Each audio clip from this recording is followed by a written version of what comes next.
ये हमें नजर नहीं आते, लेकिन ये यहीं मौजूद होते हैं।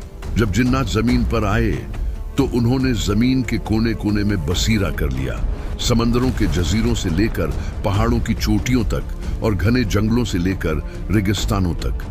क्योंकि उनका जिस्म आग और हवाई लेताफत से बना था, इसलिए उनके लिए फासले तय करना मुश्किल नहीं था। वो जमीन की कशिश सिकल ग्रेविटी से इस तरह पाबंद नहीं थे जैसे हम इंसान हैं। वो आसमानों की तरफ भी उड़ान भर सकते थे। शुरू में ये दौर एक अच्छा दौर था। जैसे हम इंसान खाते पीते हैं, जिन्नात भी खाते पीते हैं। जैसे हमारे यहाँ शादियां होती हैं, नस्लें बढ़ती हैं, बिल्कुल वैसे ही जिन्नात के यहाँ भी जोड़े बनाए गए और उनकी नस्ल तेजी से बढ़ने लगी। हदीस पाक के मफहूम से हमें पता चलता है कि जिन्नात भी मरते हैं, सिवाय इब्लीस के जिसे क़यामत तक मोहलत मिली है। तो इसका मतलब है कि जमीन पर उनकी भी कब्रें बनती होंगी या उनका वजूद खत्म होता होगा।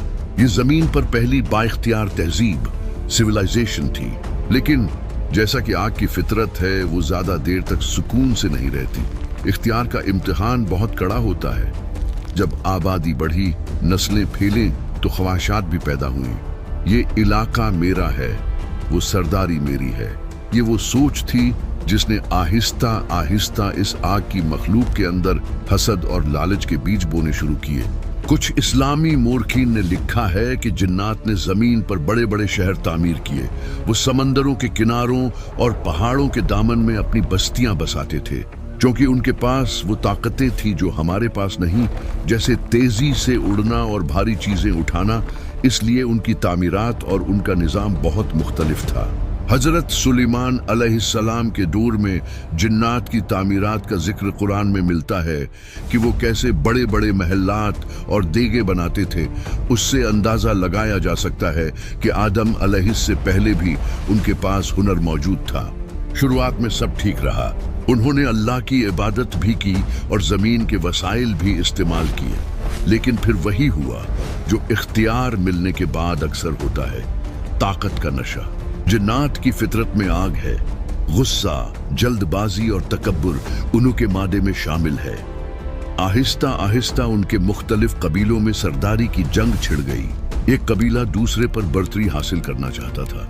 मैं बड़ा हूं, तुम छोटे हो कि उस सूच ने जमीन के अमन को आग लगा दी। ये वो वक्त था जब जमीन ने पहली बार गुनाह देखा।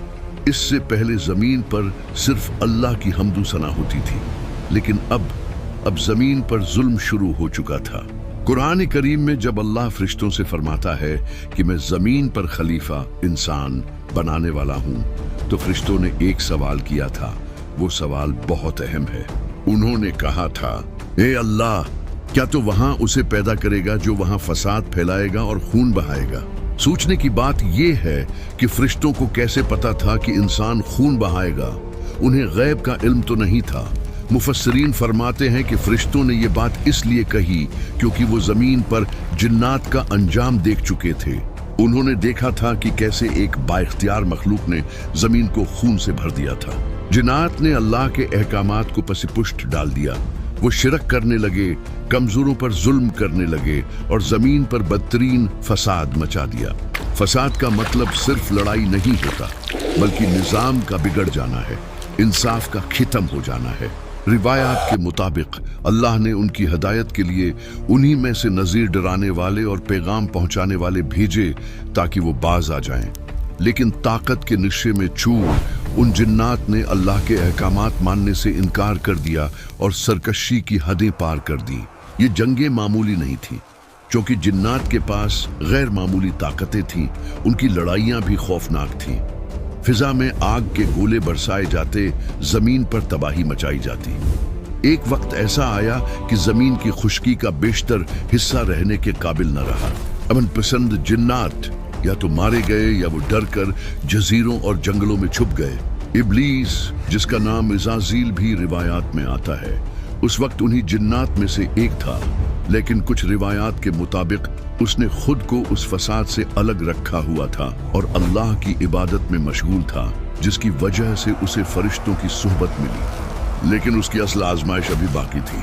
जब जमीन पर पानी सिर से गुजर गया और जिन्नात ने यासलाह का हर मौका गनवा दिया, तो अल्लाह की रहमत के साथ साथ अल्लाह का जलाल भी हरकत में आया। अल्लाह जालिम को ढेल देता है, लेकिन जब पकड़ता है तो कोई बच नहीं सकता। जमीन को पाक करने का वक्त आ गया था। अब सिर्फ तनबिया नहीं होनी थी, बल्कि एक सिफाया ऑपरेशन होना था। आसमान के दरवाजे खुले और अल्लाह के हुक्म से फरिश्तों का एक अजीम लश्कर जमीन पर उतरा। ये वो फरिश्ते नहीं थे जो सिर्फ तस्बीह करते हैं, बल्कि ये वो ताकतवर फरिश्ते थे जो अल्लाह के हुक्म से अजाब लाते हैं। रिवायात में आता है कि उनकी क़ियादत वही कर रहे थे जो बाद में इब्लीस बना, जिसे उस वक्त उसकी बहुत ज्यादा इबादत की वजह से इज़ाज़ील कहा जाता था और उसे फरिश्तों की सफ में शामिल कर लिया गया था। क्योंकि वो जिन्नात में से था, लेकिन उस वक्त नेकी के रास्ते पर था। जमीन पर एक होलनाक मार्का हुआ। वो जिन्नात जो अपनी ताकत के नशे में खुद को खुदा समझ बैठे थे, जब उनका सामना अल्लाह के नौरानी फरिश्तों से हुआ तो उनकी सारी अकड़ खाक में मिल गई। फरिश्तों ने सरकश और नाफरमान जिन्नात को चुन चुन कर मारा और उन्हें जमीन के आबाद हिस्सों से मार भगाया। ये जंग इतनी शदीद थी कि बाकी बच जाने वाले जिन्नात अपनी जानें बचाने के लिए वीरान जजीरों, इसलैंड्स, घने जंगलों और ऊंचे पहाड़ों की तरफ भाग गए। यही वजह है कि आज भी कहा जाता है कि जिन्नात का बसीरा वीरानों और समंदरों के दूर दराज इलाकों में होता है। जमीन को जालिमों से पाक कर दिया गया। तूफान थम चुका था। जमीन एक बार फिर पुरस्कून हो गई थी। वो खून और फसाद जो जिन्नात ने मचाया था उसे धो दिया गया। अब जमीन बिल्कुल तैयार थी, लेकिन खाली थी। अब वो वक्त आ गया था जिसका फैसला अल्लाह ने अजल से कर रखा था। वो लम्हा जिसने कायनात की तारीख बदल दी। कुरान पाक हमें उस मंजर की गवाही देता है। अल्लाह ने फरिश्तों को मुखातब किया और एक ऐसा ऐलान किया जिस पर फरिश्ते भी हैरान रह गए। अल्लाह ने फरमाया, बेशक मैं जमीन में एक खलीफा नाइब बनाने वाला हूँ। फरिश्ते जानते थे कि खलीफा का मतलब है ऐसी मखलूक जिसे इख्तियार दिया जाएगा। क्योंकि वो जिन्नात का अंजाम देख चुके थे, इसलिए उन्होंने डरते हुए और अदब के साथ अर्ज की, ए अल्लाह, क्या तो जमीन में उसे पैदा करेगा जो फसाद फैलाएगा और खून बहाएगा, जबकि हम तेरी तस्बीह और पाकी बयान करते हैं। ये फरिश्तों का इतराज नहीं था, बल्कि ये उनका खदशा था। वो डर रहे थे कि कहीं ये नई मखलूक इंसान भी जिन्नात की तरह जमीन को दोबारा गंदा न कर दे। तब अल्लाह ने वो जवाब दिया जो आज हम सब के लिए उम्मीद की किरण भी है और वार्निंग भी। अल्लाह ने फरमाया, बेशक मैं वो जानता हूँ जो तुम नहीं जानते। अल्लाह जानता था कि उस नई मखलूक इंसान में अगरचा फसाद करने वाले होंगे, लेकिन उनमें अनबिया भी होंगे, शुहदा भी होंगे, सदीकीन भी होंगे और अल्लाह के वली भी होंगे जो अपनी ख्वाहिशात को मारकर अल्लाह को राजी करेंगे।